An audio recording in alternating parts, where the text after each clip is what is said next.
This is the Art of Network Engineering podcast. In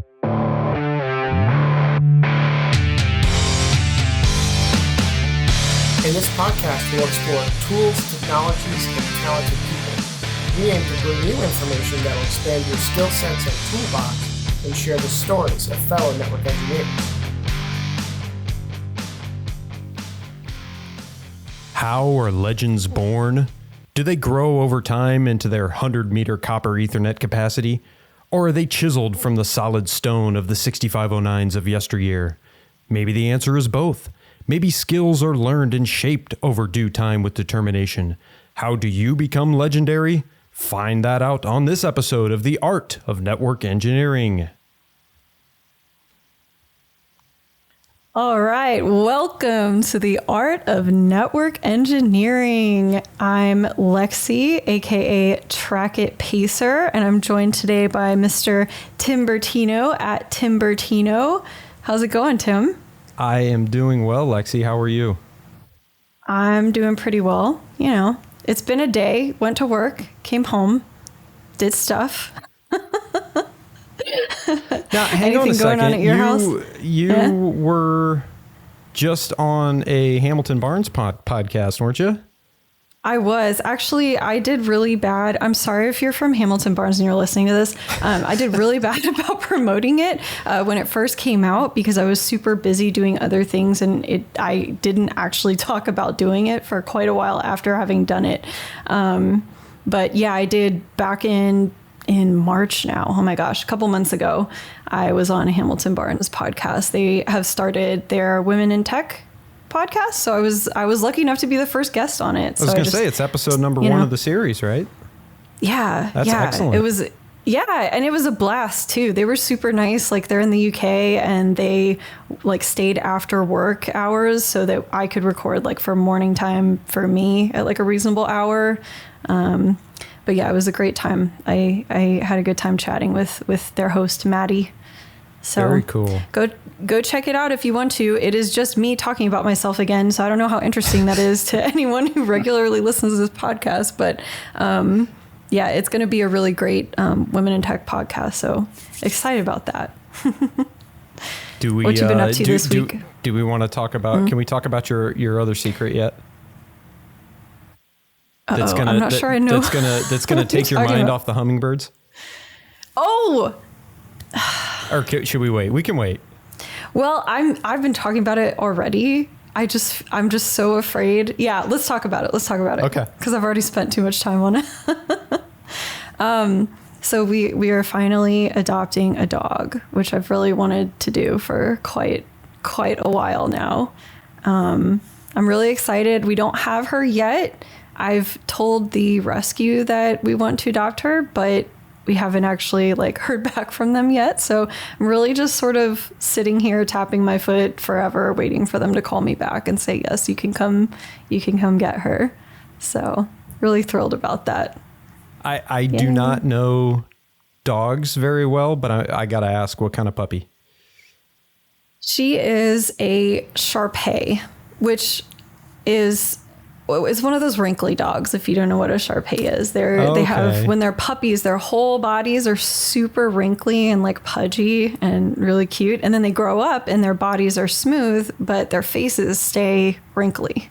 Okay. So that is why Andy was doing squishy face so often earlier this week. Did that not register? Yeah. No, it didn't. I thought it was just Andy being Andy. So nope. It's Andy bullying my dog before I even have her in my home.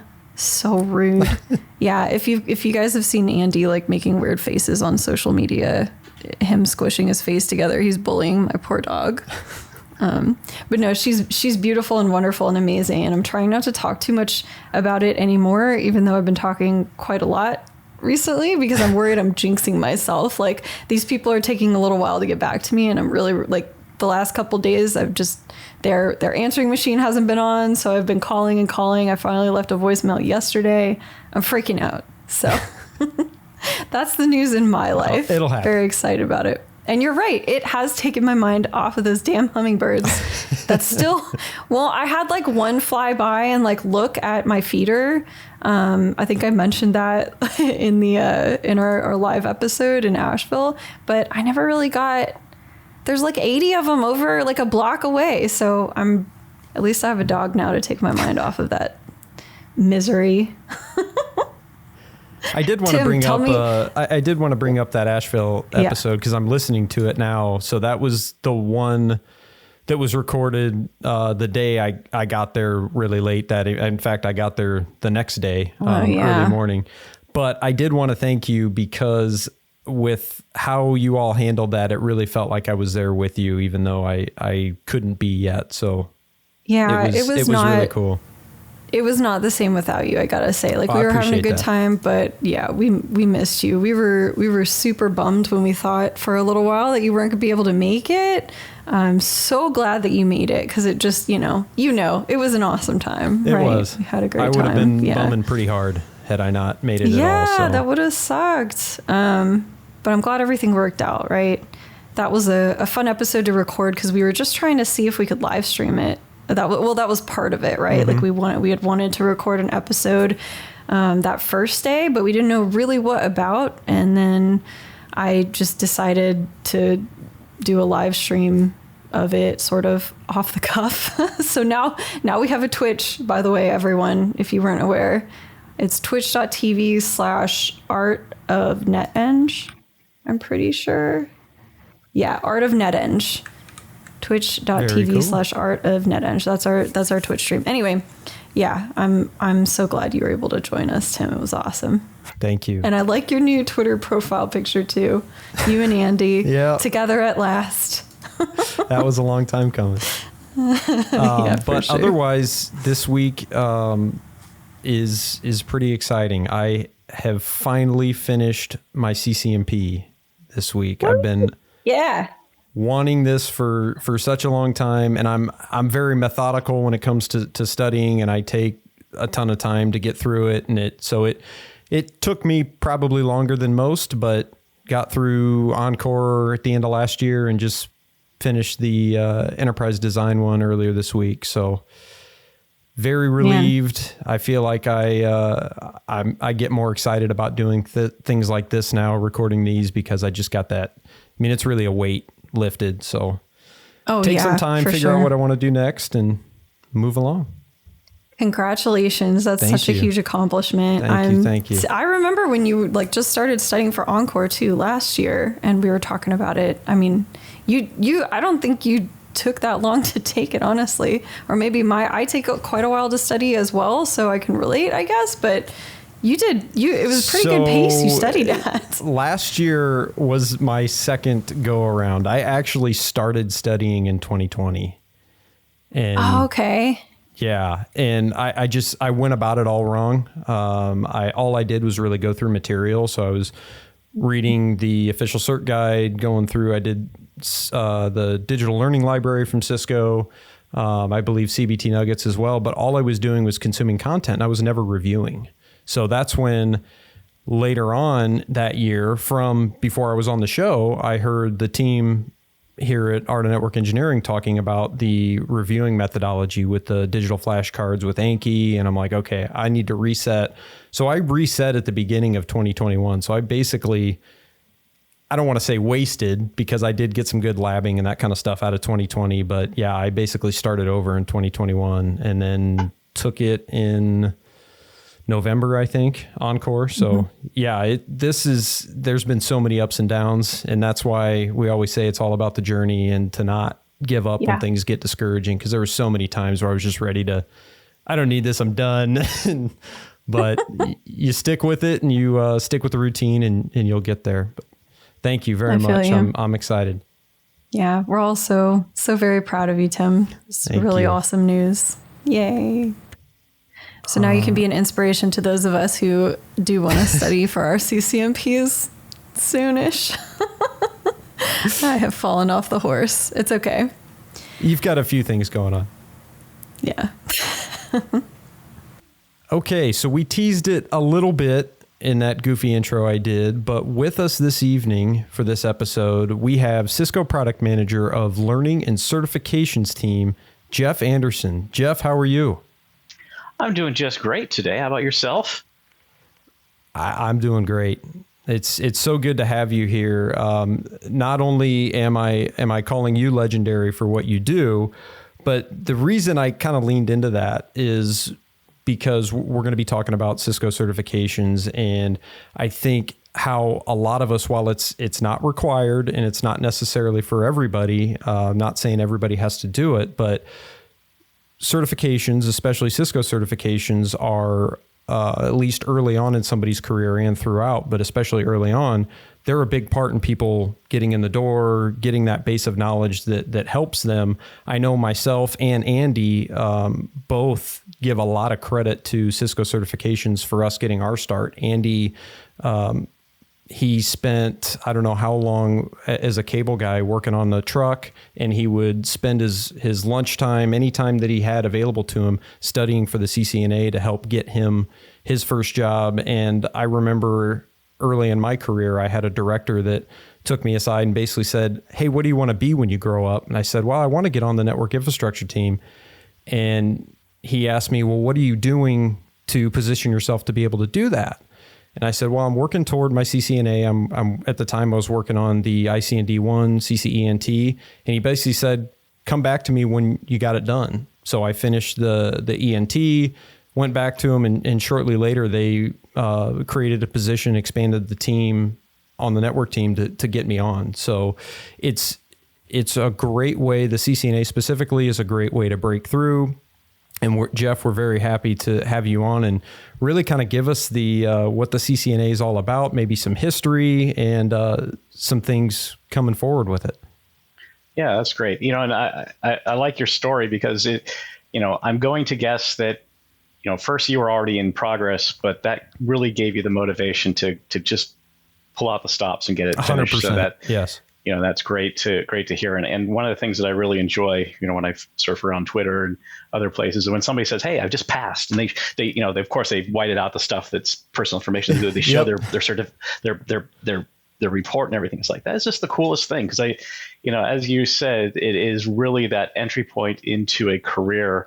Many people, and honestly, you do not need to be, Lexi, a rocket scientist to get there. You just have I'm to. not technically a scientist. It helps. You have to. Well, it helps, but Y'all but give me way too much it. credit. Well, I got my degree in physics, so I've hobnobbed around a few you're true closer rocket than scientists. I am to rocket science, Geoff. Don't worry. But the certifications at Cisco, we are extremely proud of it, and it's something that began back in the early 1990s, and it wasn't very long after Cisco came into existence. Now, CCNA wasn't a thing back then. We really started off with the expert level certification, and back then it was a true ball buster of a certification. It was a 2-day exam, and it was all hands on, and it was to achieve that required quite a bit of fortification of your skills and your knowledge, and it was brutal. But as time went on, it was clear that Cisco wanted to continue to grow, continue to provide the plumbing for the internet. We needed people who really understood the technology and how to use it and how to deploy it. So the certifications really grew from that initial core. And throughout the years, we have added quite a few variants to the certification. I think we were up to 9 or 10 CCNAs at one time for a variety of things. But with the evolution that we did back in the early 2020, we compressed that down, got back to the Cisco's core architecture. So enterprise networking service provider, data center, security, and collaboration. Boy, my brain just froze up there for a second. We got back into a place as more appropriate to what people were doing, but also well aligned to Cisco's technologies. Certifications are an interesting space. We have quite a few design considerations that we take into it. We try our best to make it so, no, not up to the moment with what's the hottest and latest and greatest technology, but really to focus on things that have enough longevity, because I'm sure you've both have experienced it. It's a journey that takes time to get to. And if it's changing every 5 or 6 months, like we do with some of our product training courses, makes it very difficult for you. It's a moving target, right, so to speak. Yeah. So we try to make sure that we abstract it to a point where it really is about the knowledge, the skills, and the abilities that it takes to perform at the job. Can I ask, Geoff? I'm so just curious because I got my CCNA right just maybe less than a year before the most recent change. So I did my ICND 1 and then 2, and that's how I got my CCNA. So I'm curious why it was in 2 parts for a little while, or that was an option, and why then that option was rolled back for the CCNA. So, well, first of all, you must be talking about CCNA routing and switching. So we had a variety of CCNAs, but just about all the CCNAs shared the ICND 1. So that really is your foundation. If you remember your ICND 1, you're talking about the OSI model, which you have to memorize because you are going to be tested on it. I guarantee it. But the reality is everything after that, you start just going to the TCP/IP stack. But the way it was structured before was that, a CCNA required 2 exams. Any CCNA was 2 exams. And those 2 exams were equivalent to about a week's worth of training. If you kind of equivocate the amount of work to the topics that are covered and, the depth in the exams.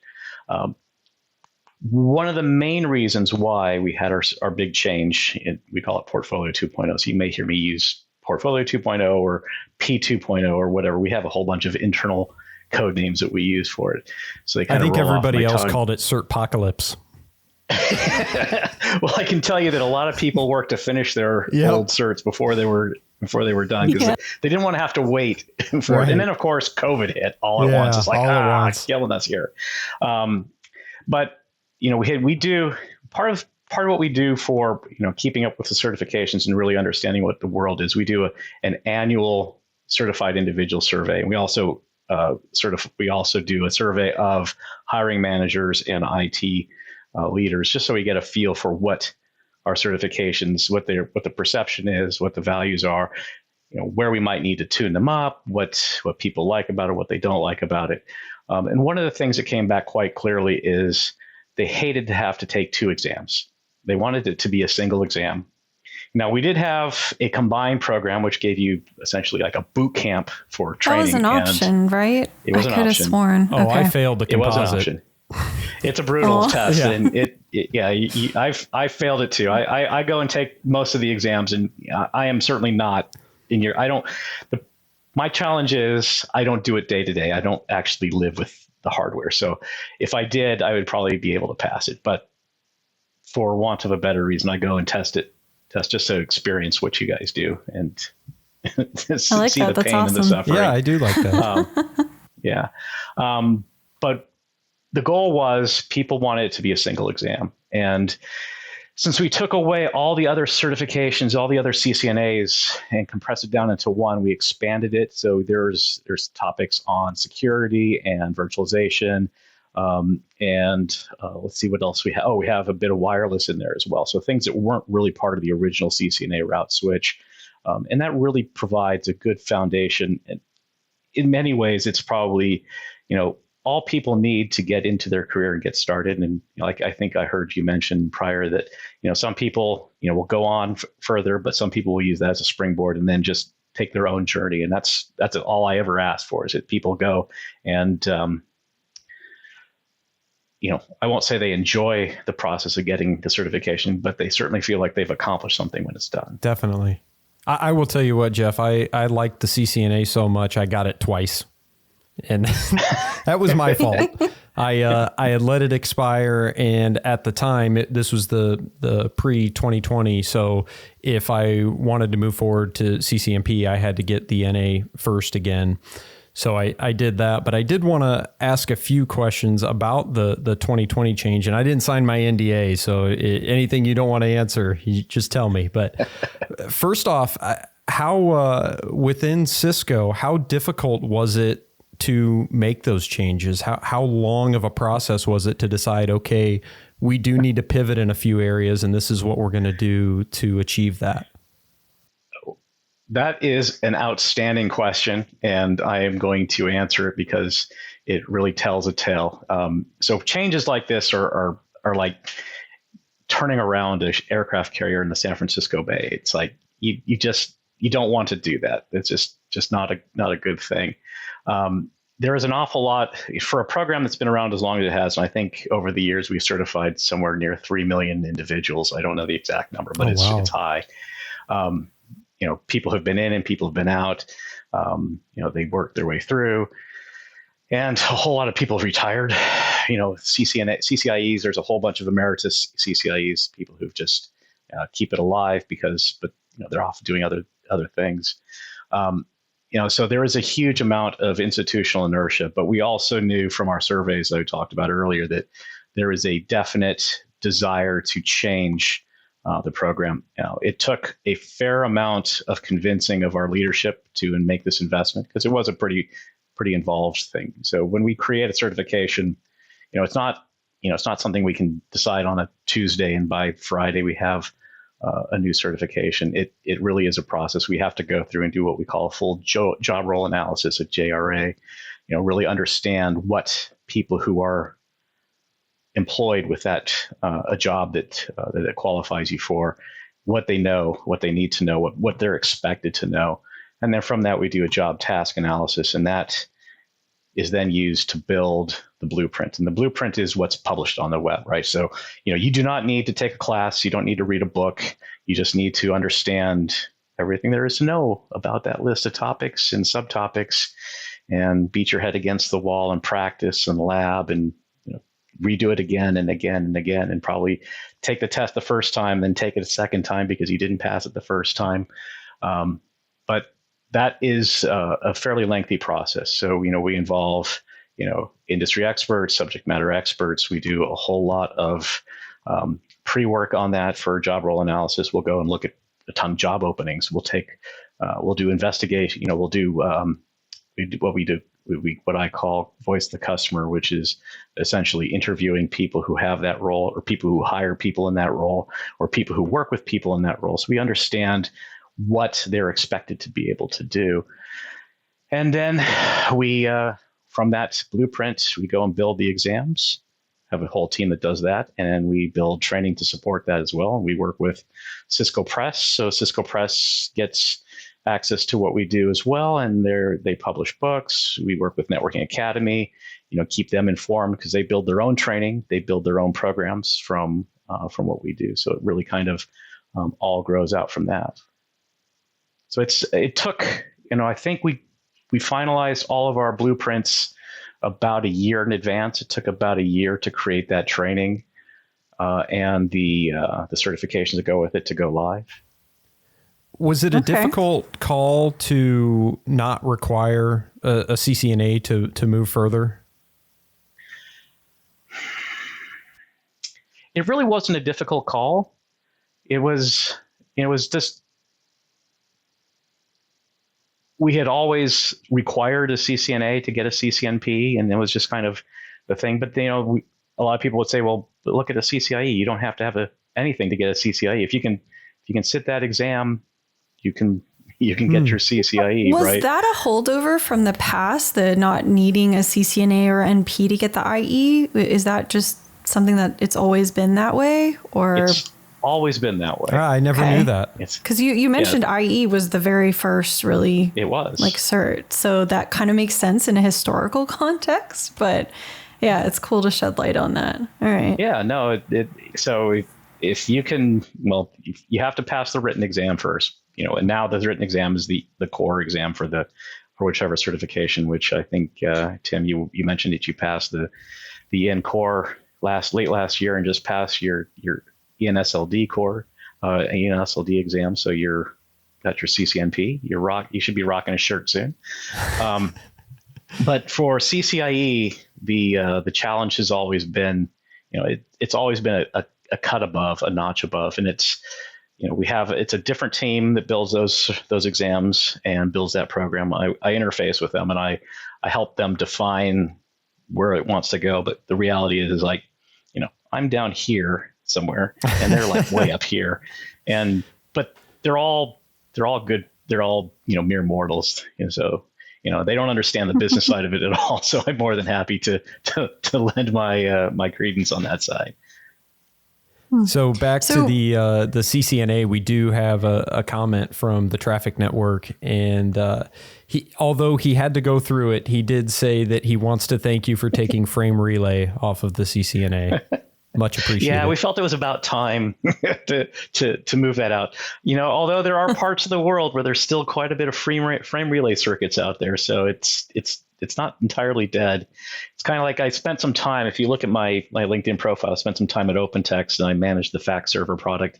And you'd be absolutely astounded by how many faxes are still sent every single day. It's mind-numbing. I used to work in law offices before I got into tech, and definitely there's faxes sent all the time. In the 21st century, we're faxing still. It's wild. Yeah, it's a very sticky technology, but it is definitely down significantly. But back to the CCNA requirement before the CCNP, it really wasn't that hard of a decision once we took a look at the data that came back when we surveyed people.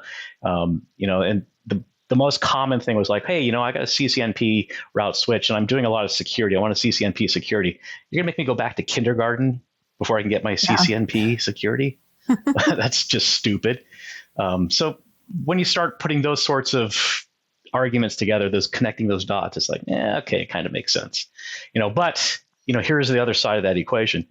You are responsible for being ready to study and test at that level. So it's like there is no easy on-ramp into it. It's like you have, if you don't know the CCNA stuff, you're gonna struggle. Oh, that's fair. You got to have that foundation or you're not going to be able to move forward for sure. So you mentioned the blueprint a little bit ago, and I do think, or at least maybe I dreamt it over time, but I thought it says in there somewhere in the various blueprints or exam topics that they could change at any time. So I think a lot of us would like to know, how often do those change? Oh, you would really love to know that, wouldn't you? I would love to know that. So you are, you've been through a test recently. You can't schedule a test within 7 days. So if you took your Ian core test on November 1st and then November 8th, you sat it again, you would see different items on the exam. So we typically have a fairly large pool of items, and they are selected at exam time. So you will not see the same things a second time. But that is normal operation. So there's a big pool, more than we have for one test. So makes it a lot more difficult for those brain dump sites out there that we do our best to try to shut down. But we are constantly adding items to the pool because some items get compromised as brain dump sites are out there. So we do a lot of psychometric analysis of performance on the exam items. And as time goes on, when an item becomes compromised, the statistics will tell us that. So we have psychometricians that constantly monitor that. We also have people that are out there monitoring the Pearson VUE sites to make sure that there aren't breaches out there in the wild as well. But we're also constantly adding to that pool. So probably over a period of a year, we're probably adding 15 or 20% of the total pool of items. I can't tell you the number of items that are in a pool at any one time, but we are constantly writing items. And one of the things that, as CCNPs and CCIEs, you can use to help recertify is volunteering time to write exam items. And if you think the NDA that you were supposed to sign for taking a test is tough, writing items is much worse. And I do not have access to the items. I couldn't go and look at them. So it is truly, oh, wow. There's a brick firewall between us. I didn't realize people could just volunteer for that. I thought they had to be invited to or asked. Well, I think when you get to a certain level, you have a certain level of connections, and then those asks come. Okay. You'll be there by next week, Lexi. Yeah, she's on the fast track. She's right in. I can't get past an RC. What are you talking about? No, that's interesting because we have some people in the community who have written exam questions. And obviously they don't like breach the NDA or anything, but it is interesting hearing about their experiences in general, right? I only recently found out that was even a thing that you could do. I assumed it was just employees of Cisco that wrote those questions. Can Definitely I ask not. why? So why is it that y'all take volunteers to write the exam questions instead of just putting that on, Cisco people? Well, if I had to be perfectly honest, writing exam items is very difficult. And we truly want to not breathe our own exhaust. So when we talk to subject matter experts about, and we try really hard to mix Cisco people and outside people when we create those blueprints as well. So the idea there is that we get a breadth of experiences and we make sure that we're not just capturing the inside Cisco view, because, we tend to, Yeah, to be less articulate, we tend to think that we know everything, and it's such not entirely the truth. But writing items is, you talk about the art of network engineering. There is a lot of art that goes into it, and writing a good item with a good stem and the correct answer, and then good distractors. It is not easy, and it's imagine. And that's what really is frustrating when they get compromised and they're out there on dump sites, and then we have to throw away a whole bunch of them. Yeah, I'm so curious about the turnover too with questions, and I know you can't probably talk specifics at all. It's just I totally understand what you mean about perspective. Actually, I think that's super healthy, right? That's great that y'all have people from the outside, other perspectives than just Cisco employees writing the questions, right? Because, like you said, subject matter experts, those are the best people to be writing exam questions, regardless of where they're working, right? But yeah, I am super passionate about brain dumps being just absolute garbage. And I hate that people do that because they ruin it for everyone else who's trying to earn that certificate, honestly. And it just really sucks that happens so often, all the goddamn time, people brain dumping. I mean, I've worked with people, not in my current job. I'm just going to say that, it's just, I have heard people in my place of employment in the past talk about how they bought brain dumps, and it just drives me insane because there's no way to prove your knowledge. What pisses me off is I'll go do a Google search of an exam number, and the first 5 things that pop up are various brain dumps. It's and they're showing up in LinkedIn messages now. I mean, there are people that are getting reached out to. Yeah, I've seen it on Twitter and maybe LinkedIn that people get inbox messages that say, "Hey, do you want some help going through this exam?" And it's it's nuts.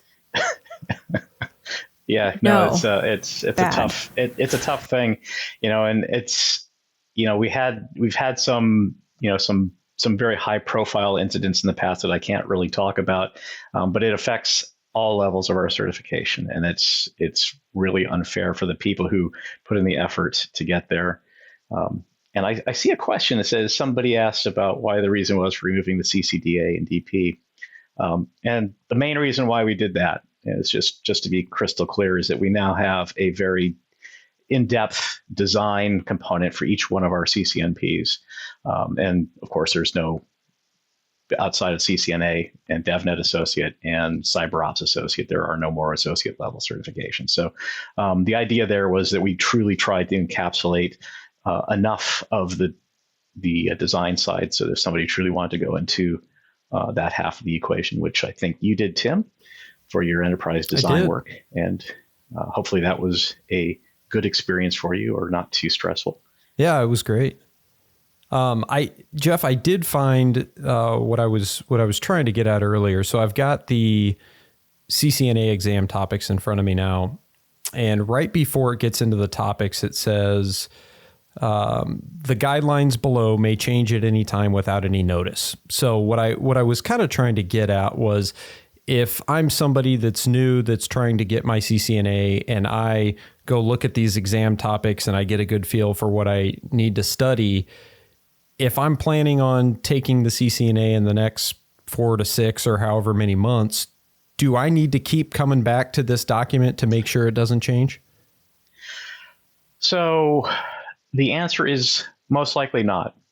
Now, we occasionally will make some small changes, like we will move like power over Ethernet from one area to another, or we will downgrade something from an apply to a describe, just because we start seeing that there are issues with people just not picking that up in the exam, or we just, we blew it and we made it too difficult up front. And that does happen sometimes as well. Now, if we are going to do a significant change, which would be more than like 5 or 10%, we will publicize well in advance that we're making that kind of a change, and we will give you runway to get there, and you will have a last day to test, for example. Okay, so it's never like a sneaky thing. It's always announced. Yeah. That's very good to know. Sometimes we make mistakes, and sometimes we fix them. I get copies of all of our student kits is what we shipped with the ILT.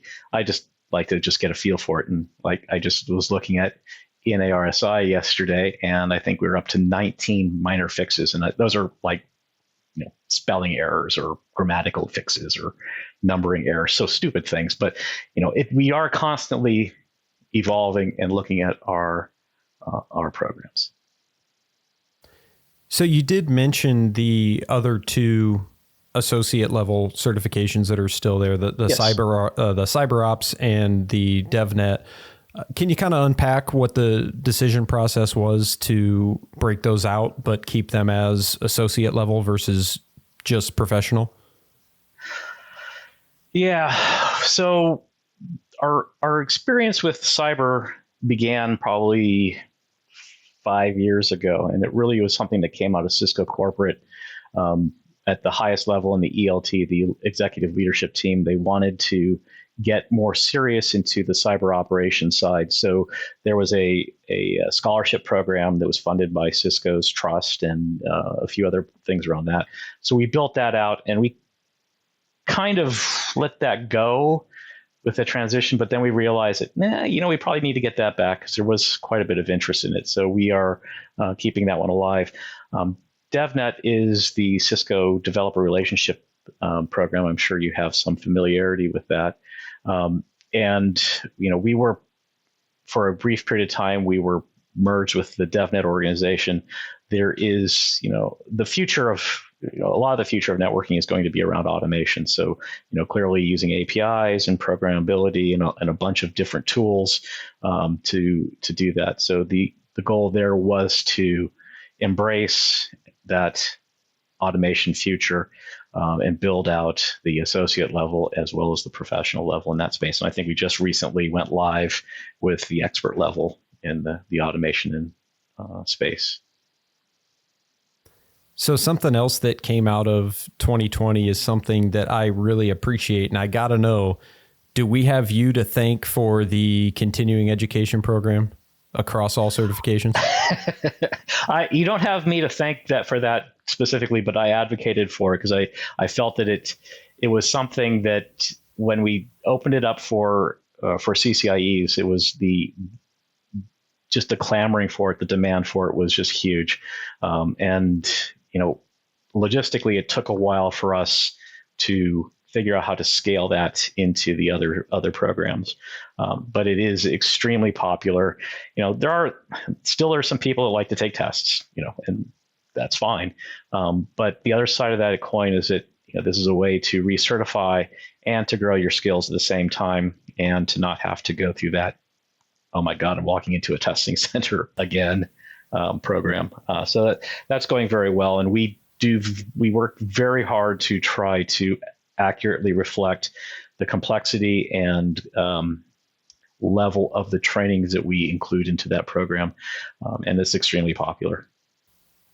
Yeah, I went through the Cisco on-demand digital learning library for the enterprise core exam, and it was incredible content. And even if I didn't want to sit for the enterprise core exam, going through and passing all the quizzes and getting credit for going through that course could have afforded me the continuing education credits to recert had I already been there. So that's really cool to see.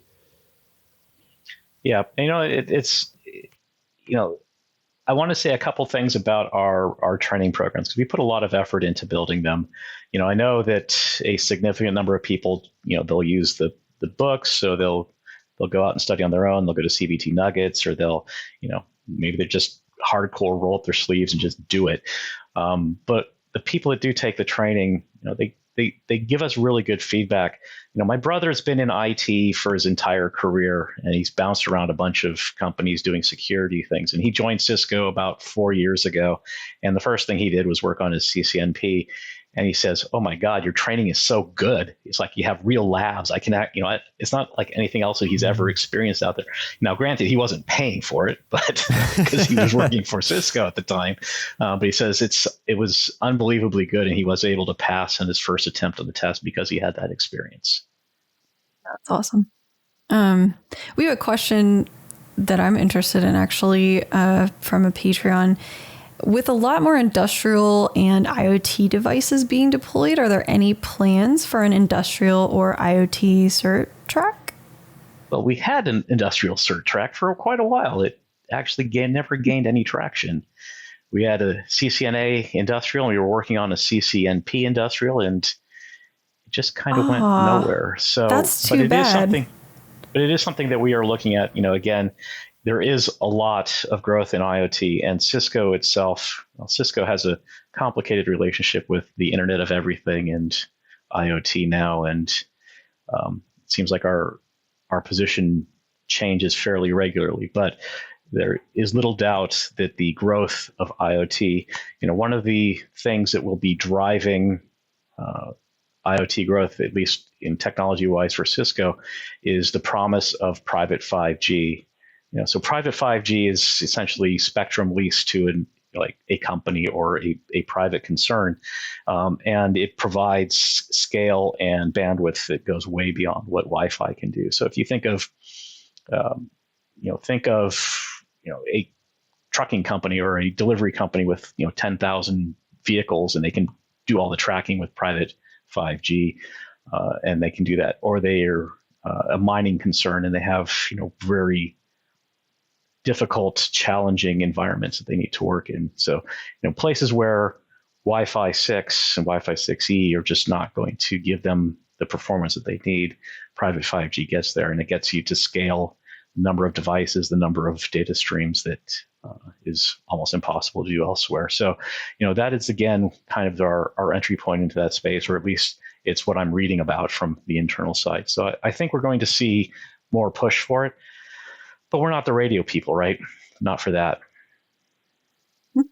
So as far as industrial, you said there used to be a certification track, but not anymore. Are there any plans to revive that? Because I am very interested, actually. We're looking at what that demand looks like. The challenge was before that. It's really hard to narrow it down into something that is consistent enough for a program. Okay.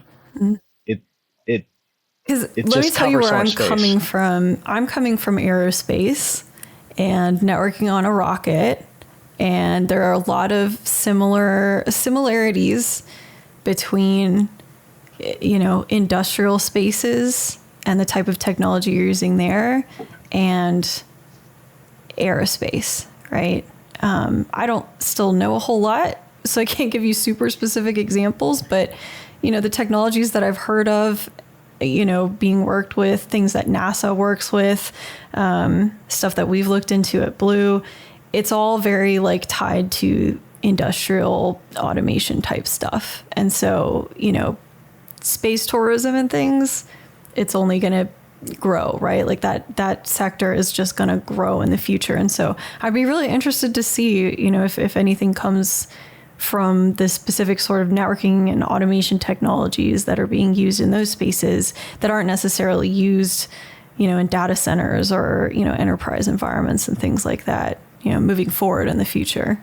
So, yeah. Hey, Geoff, I think we found you a volunteer to write some exam questions. First I have to learn it, but yeah, sure. No, that's, again, IoT is a very large and expanding space. And, I think the first wave, there was just an awful lot of commercial, or not commercial, but consumer grade stuff that quite frankly is junk. It's just, but, we are seeing, there's been some use cases. General Electric uses quite a bit of IoT in their jet engines, for example, and they pull literally hundreds of gigabytes of data off of a flight, and that information goes back and it helps them maintain and monitor and improve the design and efficiency of their engines. And I imagine those are the sorts of sensors and devices. They're not high bandwidth, but they're harsh environments, and high reliability is incredibly important in the aerospace industry. Cost is less important. I won't say it's not important, but it's certainly less important than performance and reliability and robustness. So, again, I think that might be something that can drive something in the future. So we'll keep our ear to the ground looking at when the right time for that is. Cool. Hey everyone, it's Lexi, aka Track It Pacer, or as my coworkers now know me, that little gremlin that keeps crawling in and out of the server racks. I have a question for you. Have you ever heard of the USNUA? So let me throw 3 topics at you. Number 1, network engineering. Number 2, no annoying sales pitches. And number 3, beer. Does it get any better? Have you ever wished you could have someone to chat with in person about network design that isn't trying to sell something to you? If your answer is yes, then let me tell you, you need to check out the USNUA. The US Networking User Association is a group of fellow network engineers that like to openly chat about all things networking. And the added bonus, there's no selling. These user group meetings are completely devoid of OEM agendas. That means no pushy salespeople cornering you after the meeting, trying to squeeze you for that next purchase order while you're just there to get mildly buzzed and talk about VXLAN or something. Find out all the goodness of the USNUA, that's the US Networking User Association, by going to usnua.com. We hope to see you at the next meetup in your area. So Geoff, we've talked a lot about the CCNA. Can you go into any of the other aspects of Cisco learning and certification that you work on? Sure. So I am responsible for all the enterprise networking certifications. I'm also responsible for the service provider certifications. And it's like I have a new boss, joined about 9 weeks ago now. Feels like about 2 years. That's Cisco time. And he goes, "Hey, we have this routing course in service provider and this routing course in enterprise. Why aren't how close are they? We don't need 2, do we?" It's like, yes, we do, because it is a very different set of problems. It's beyond just iOS XE versus iOS XR. It's really the scope and scale of routing from a carrier perspective versus even a very large enterprise. It's just apples and oranges comparison. Yeah, thank you for that answer. Yeah, I greatly appreciate that answer. I don't know what I said that gets the kudos, but I'll take it. That they should be separate, because they are very different use cases and issues that are solved in those different spaces. Well, I was looking at a data sheet for one of our carrier grade routers, and it's like 192 terabytes, and I was like, that's not that much. It's like, wait a minute, 192 terabytes per second throughput. It's like, oh, okay, that's a lot. That's huge, and that's just the kind of things that world works on, and it's just different. Let's see, we are constantly on the lookout. So when we built the new certifications, one of the things that was a challenge before is that, it was two exams for CCNA, 4 exams for CCNP, and we had to keep those. They had to be fairly static because we wanted people to have stability in their preparation. We didn't want them to get frustrated because we're changing things so frequently. But with the idea now, so it's the model would be like the university experience. You had your core stuff that you had to take. When I got my degree in physics, I had to take basic physics. I had to take mechanics, electromagnetism. I had to take a modern physics class, a quantum mechanics course. But then I had like 4 or 5 courses where I could choose. I could go into an experimental area, or I could go into, theoretical, or I can go into applied spaces, or I could go harder into the math side and still get my degree. And so we kind of took the core plus the concentrations as the model. And the idea is that as technologies change and evolve, we can add concentrations without messing up the rest of it. So we could expand upon what we currently have. So for enterprise, for example, we have, the advanced routing and services, that's ENA RSI, but we also have the design, which you've taken yourself.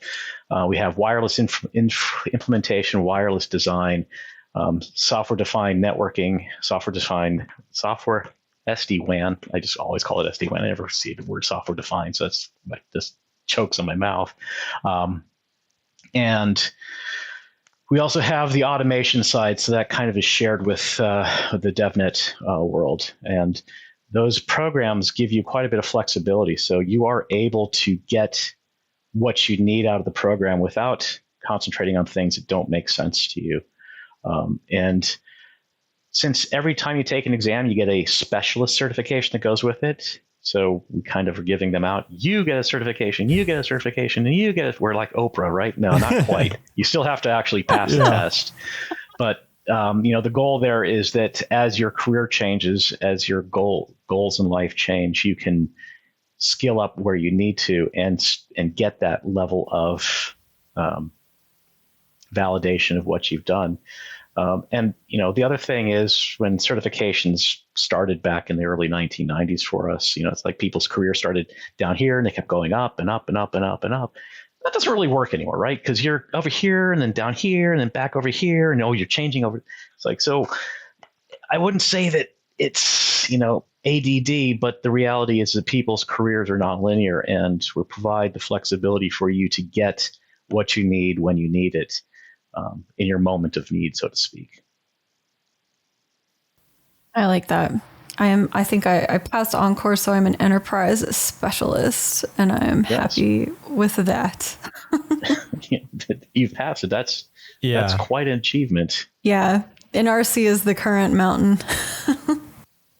I did want to highlight that because that's something that I think is really cool, that you at least have something to add, that you got through something. Now, I never went through the previous CCNP where you had to do 3. And you mentioned earlier on, I didn't even realize this, Geoff, that it used to be 4 exams for the CCNP. Well, actually, for everything but a route switch had 4. Okay. So data center, security, everything had 4. Route switch was different. So you had 3. You had route, switch, and T-shoot. And then if you took I think it was design, DSGN, that gave you the CCDP. So you could take 4 exams and get 2 certs. Or 2 certs. Okay. So but a bonus. It was really a rewarding feeling for me back last year when I didn't just pass the test and go, okay, that's cool, but I don't get anything until I get this next one done. Yeah. Which now I'm glad that it is the 2, but it was still nice to get that specialist, and then I got the NP, and I got the NP and a specialist out of it. So it's I don't know if that was something that was a homegrown idea within Cisco, or if you got a lot of feedback from people that go through the certifications, but I really welcomed that change. Yeah, there was a lot of people that gave us feedback that they wanted something to show, because if you got 3 of the 4, you never got the 4th, and you started things started expiring. It's like you got nothing, right? You put all that effort into it, and you got nothing to show for it. It's like, I've got 3/4 of a certification. It's like, well, okay, that and $3 will buy you a cup of coffee at Denny's, right? Yeah, it is nice having something to show, like, hey, I did this. I have proof that I passed this exam. That was what made it great for me. It did feel like some kind of validation, and you can show it to people. You can say that you've done it. It's proof. Did you happen to get any pushback that wireless didn't get its own track anymore? Let's see the bruises. We got some pushback from that. We got some pushback from the field. We got some pushback from internal on that one. But it was very clear from the data that it was really well intertwined with the route switch side of the world. So it was a difficult decision to make, to pull that inside. But I think it was probably the right decision. Yeah, I mean, I won't say that it was, incredibly in depth, but preparing for enterprise core, I mean, Lexi, you can agree or disagree, but I felt there was a fair amount of preparedness that you needed to get to for both physical RF requirements as well as understanding the controller-based infrastructure as well. That was part of enterprise core. Absolutely. Yeah, there was quite a bit of preparation for Encore for wireless. Yeah, and that was by design, obviously. And, adding the two concentrations, it gives you the chance to pick up the more depth if that's where you need to go. And now with the release of the 6 gig bandwidth or spectrum, we're working on, how to incorporate those changes. So adding more Wi-Fi 6 and the Wi-Fi 6E, which is now shipping, I think, on the new access points. So again, it's evolving fairly quickly, which makes it hard to have a full certification around it because it's, you don't want to be testing on 2 generations ago just so that people feel like they're in, there's progress in that. So it was not an easy decision, but it was the right decision to do. Actually, I really appreciate it because for me, wireless was never something I was probably going to look into. But having to study it, even just at a basic level for Encore, really got me interested. I got to be honest. Without being exposed to it through that test, I probably wouldn't even be giving it a second thought or care right now. But it is fascinating. I mean, it's radio frequency. It's kind of totally different than copper wires and optical fiber, right? So I actually was that was one of my favorite parts of that test or preparing for that test was getting to study that material and actually demystify some of the stuff behind, physically, how does data, move across radio waves and get to where it needs to go? What's the, design behind the hardware that allows that to happen? It's pretty fascinating because it's similar, but obviously not the same as just your typical like data center switch or router. It's pretty cool. Yeah, I will give you my standard answer for that. Everything happens for a reason. And that reason is almost always physics. I love That's it. a good answer. Yeah, I want to circle back around the enterprise core and the enterprise design, and I really think they're applicable to folks that are in the small, especially the small and medium sized enterprises like I am. I don't think I hit, and I'll pick on enterprise core. I don't think I hit anything that was on there that wasn't at least somewhat relevant to what I'm doing in the enterprise space. And I think that's what kept it interesting because I never really hit anything that was like, oh, I'm never going to see this or I'm never going to look at this because it really, I mean, we're a medium-sized shop, so we have to have on our team involvement in pretty much across the portfolio that was in the enterprise core exam. So everything in there was really applicable. And for me, when I'm going through these certification study journeys, that helps because if I find something that's not applicable, I mean, my mind's easily going to wander and I'm going to get bored. And I don't feel like I got through both exams preparing for them. I don't think I ever felt like I got bored because almost everything that was in there was applicable to what I was doing on the job. So what I'm hearing is we shouldn't bring back frame relay. You're not going to get me to ask you for that. I don't even really know what frame relay is. I'm just going to say it. So yeah, I'm cool with that. I just hear so many people complaining about frame relay all the damn time. It's that OSI layer 1 is frame relay. So all that stuff that you memorized and then just straight to TCP IP.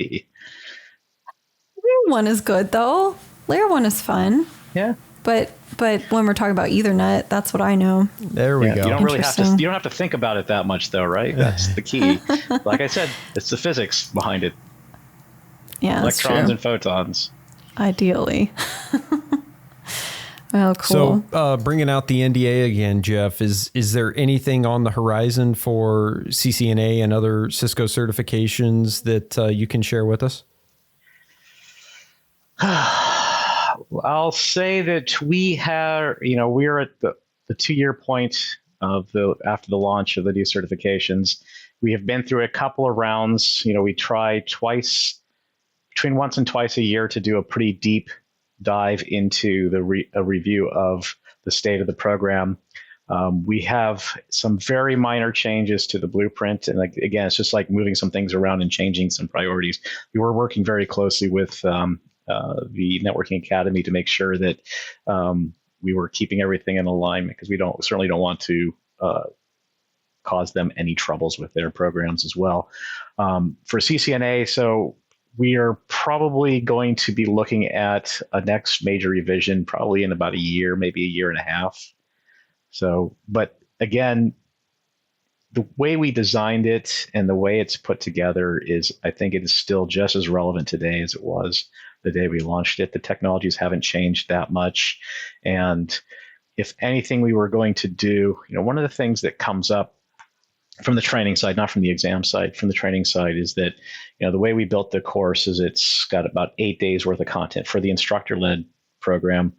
So it's 5 days in-class training, or virtual ILT, or these days instructor-led training, and then 3 days of self-study. And that is something that doesn't resonate very well with the community. So, one of the things I look at is, should we split that back out? We try very hard to keep it to that 8 days of magical content, and it might make more sense as to 2 5-day courses, kind of like the old ICND 1, ICND 2 was.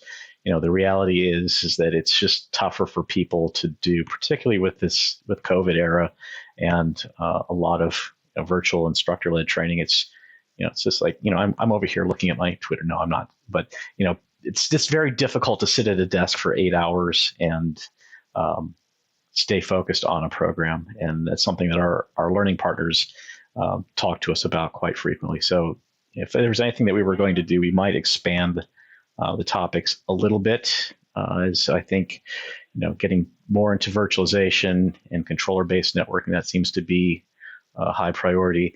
I know we touch very slightly on the Meraki world, so the SaaS-based control of networks, and I think that might be something that comes in a little bit more. I'm going to see quite a bit of quite a bit of growth in that space as well. And people are going to start seeing that earlier and earlier in their career. So those are the sorts of things that we're looking at for that.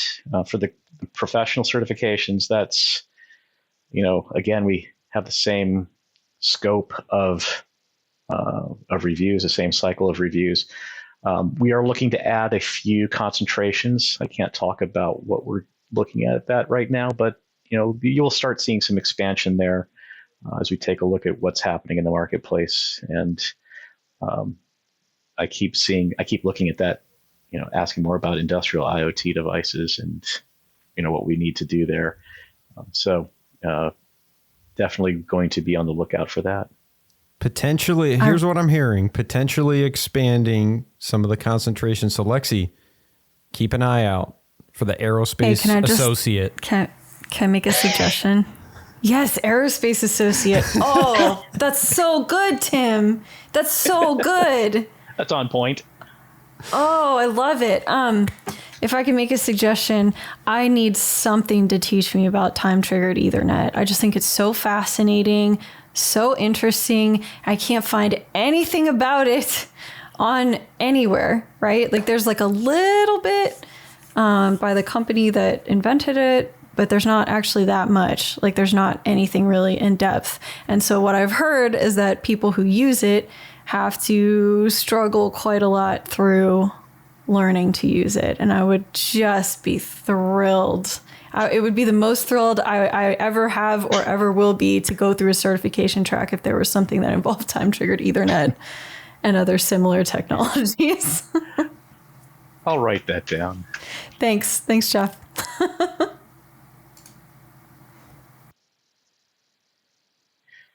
He's actually writing it down. Awesome. I am indeed. Thank you. I wasn't pulling your leg on that one. Oh man, yeah, because I could talk forever about how I think aerospace is the future, vehicles. but yeah, I was going to say that vehicle to infrastructure. Mm-hmm. That that's individual something that Cisco's that individual works in the actual traffic engineering space, so actual vehicle traffic. So yeah, not QoS, not QoS, but or SD-WAN, real cars. Traffic engineering here. That's Cool an interesting topic. And Cisco has, we publish a fair number of articles and documents about that, but it's definitely going to be becoming a much larger focus as more and more routing people and packets over here. I love that. That's great. That's great. I'm old. I'm in my closing in on my late 50s, so I have lots of doubts about fully autonomous driving, and I've seen some of the videos of Tesla's kind of navigating into the train tracks here in San Jose. So I'm not so sure that I'm going to see that in my lifetime. There's more than just Tesla out there. There's more than just Tesla out there. There's actual competitors for that software, which is very interesting. Ooh. Yeah, I see a bunch of, I go into the office a couple of days a week, and there's a whole bunch of autonomous driving cars that are around, but they have the big LiDAR towers on the top and all this other stuff. So you can clearly see them from far away, what they're doing and how they're doing it. But it's, it'll get there. But, I think the biggest challenge would be dealing with all the idiots on the road that aren't autonomous, because people do stupid stuff. How do you autonomously have defensive driving? There you go. So, Geoff, as we've gone through this, is there anything that you wanted to get across that we haven't asked you or talked about yet? You covered quite a few bases. I guess the thing that I find fascinating and why I really like doing this, and why I've been doing this for the better part of 6 years now, is, first of all, I studied physics in college, and the reason why I studied physics is I really like to know why things happen. I don't care about, making something do something, but I like to understand the fundamentals of why. The other thing that physics taught me was, how to solve a problem and how to look outside, from the outside in, to figure things out. I'm one of those weird people. I love word problems in math, because all you need to answer it are in there. So you just have to figure it out, right? You just have to figure out what's the important things that they're telling you, and then how to get to that solution. So I've been a lifelong believer in learning. I'm constantly looking to stretch and expand my horizons. So doing what I do, helping other people, better themselves, and the number of success stories that are out there. It's Lexi, you got your route switch. You took off into a great career. You took a huge leap of faith into what you're doing now, and it sounds like it's paying off. It's, again, I love hearing stories like that. I would really like to see far more representation from underrepresented groups in tech. Early in my career, I was working as an application engineer for a company that made microscopes that measured things. And one of my peers was a woman who got her degree. She got her master's degree in particle physics or high energy physics from San Diego State. And I sat there and watched her be mansplained to by our engineer. And it's like, she knew far more about how the instrument worked than our lead engineer did. And it's like, I was just flabbergasted. And it's like, this doesn't make any sense. It's just stupid. So I really want there to be, we're not digging trenches. We're not doing anything where, strength makes a difference or anything like that. The intelligence is there. The capabilities are there. It's, nothing magical to do that. And I really want to help drive that. I try to support that. I work with a group within Cisco to help, bring more women into the organization, more women into to networking in general. And I really want to see that happen in a big way. And I we get to donate money, and Cisco matches funds, and I make sure that I pick places where my dollars go to that betterment of that space.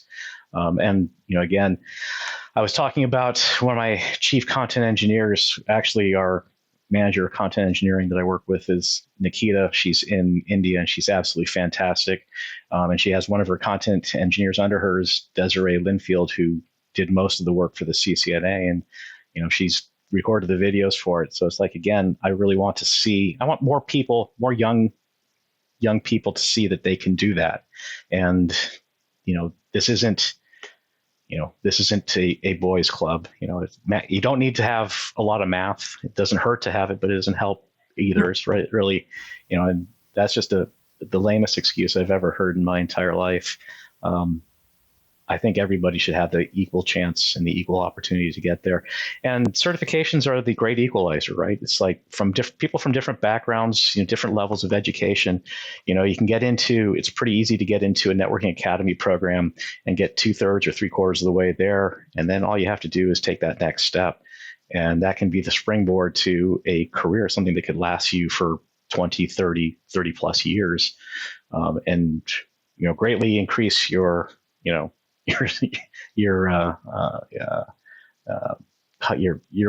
experience of living and what you can do and where you can go, and take away a lot of barriers.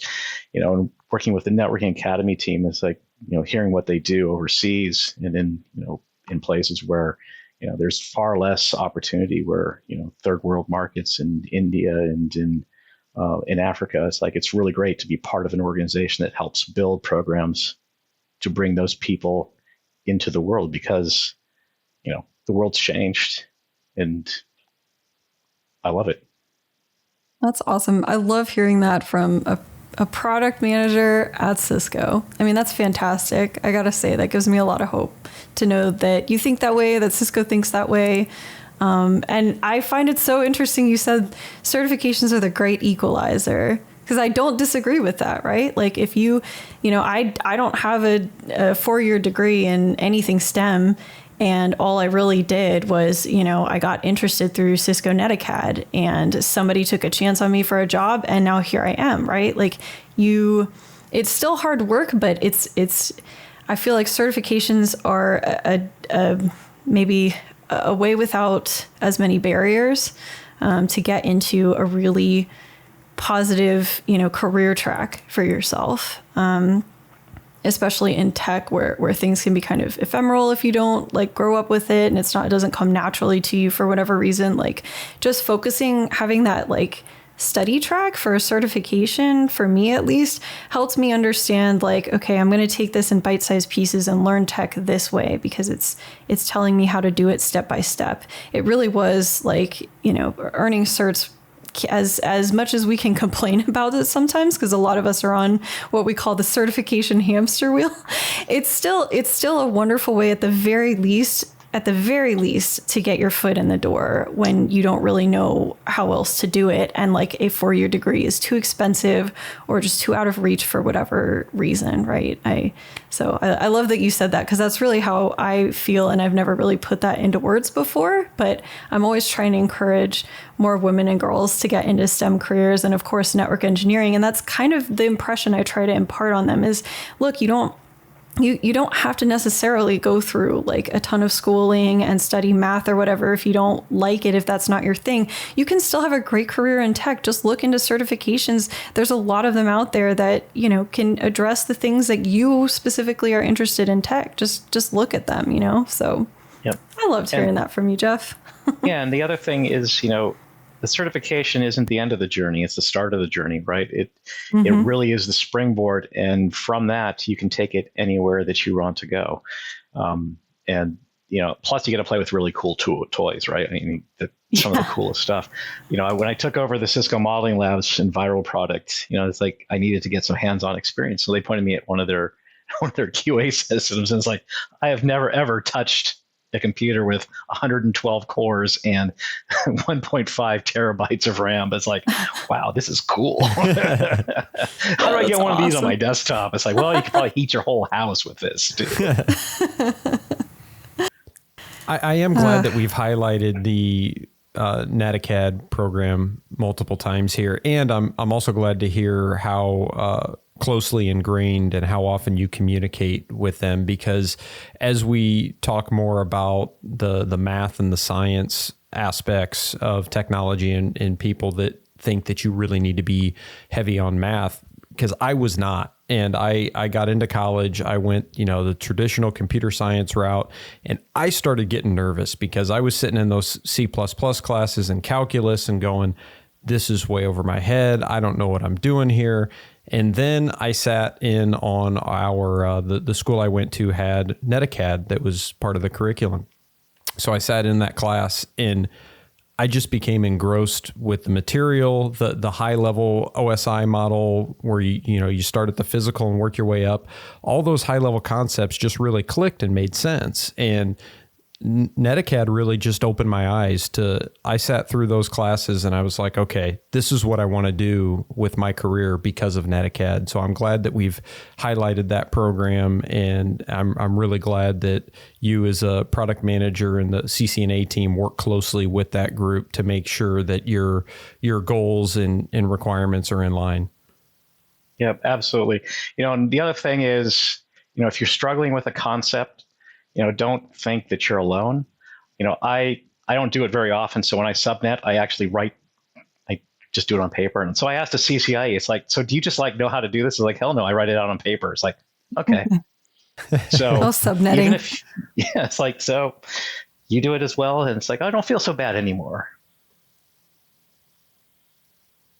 So Geoff, if people want to learn more about yourself or the CCNA and other certification programs, where would you point them to?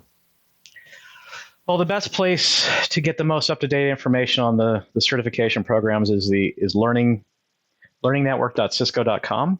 That's our main page. You can also, we also have pages on CDC, which is cisco.com. That's our shorthand for it.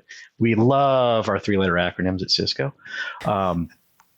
If you want to learn more about me, well, my LinkedIn page, my ID is Gander2112. Anybody who knows what the 2112 stands for, you probably know that I'm an old dude. I'm on Twitter. It's Ganders2112. So there's an S in there because somebody had taken my name at one point. So that sucked. Again, let's see, if you hit me up on LinkedIn, I'll probably respond and add you, and we can exchange messages there, or you can hit me up on Twitter. I don't do Facebook or, simply because it's just such a scummy place. Their lack of caution with my private information is truly astounding, and I'm getting close to that with Twitter. We'll see what happens with Elon Musk taking it over. But, again, oh boy, I'm more than happy to answer questions. And if you really want to reach out to me at Cisco, I'll probably hate myself for this, but geoff.anderson@cisco.com comes to me. So that way you can find me there. And I'm usually pretty good about answering emails. Don't feel too bad about giving out your Cisco email, because they're easy to guess. I think they're usually pretty easy to guess. Well, so here's the thing. We went to Microsoft 365 for all of our stuff. So we all have an 8-character internal email address, which for me is GEOFFAND. So you would never have figured that one out, but if you put somebody's first name dot last name, it's also going to get to them. Okay. So that's a secret. Now we know the secret. That's the secret code. That's the code. The code. Well, Geoff, thank you so much for joining us in this episode. Lexi, do you have anything else? No, just Thank you, Geoff, for letting us kind of put you in the hot seat and ask you all these questions, kind of specific ones about certifications. We really appreciate it. This is something that I think not just Tim and I, but everybody at A1 and also, our community, we're all super curious about the inner workings of Cisco and the certification track. So thank you so much for shedding some light on that. We really appreciate it. I was looking forward to people saying, you're ruining my life. It's like I'm doing nothing but study. I hate you. But no, the reality is there's a lot of work that goes into it. There's a lot of thought that goes into it. We try to make sure that we put together a fair and balanced program. We ensure that it retains its value to both you as the certified individual, but also to the people who are looking to hire you, because a certification that doesn't give you doesn't help you get to your goal doesn't really do you any good. So we want to make sure that there's good value for effort that you put into it, and I think we maintain that. Absolutely. Again, thank you so much for coming and chatting with us. Yeah, It's been great. Thank you, Geoff. And thank you all the listeners for joining. She is the soon-to-be Aerospace Associate number 1, Lexi. I am Tim Bertino, and join us next time on The Art of Network Engineering. Hey y'all, this is Lexi. If you vibe with what you heard us talking about today, we'd love for you to subscribe to our podcast in your favorite podcatcher. Also, go ahead and hit that bell icon to make sure you're notified of all our future episodes right when they come out. If you want to hear what we're talking about when we're not on the podcast, you can totally follow us on Twitter and Instagram at Art of NetEng. That's Art of NETENG. You can also find a bunch more info about us and the podcast at artofnetworkengineering.com. Thanks for listening.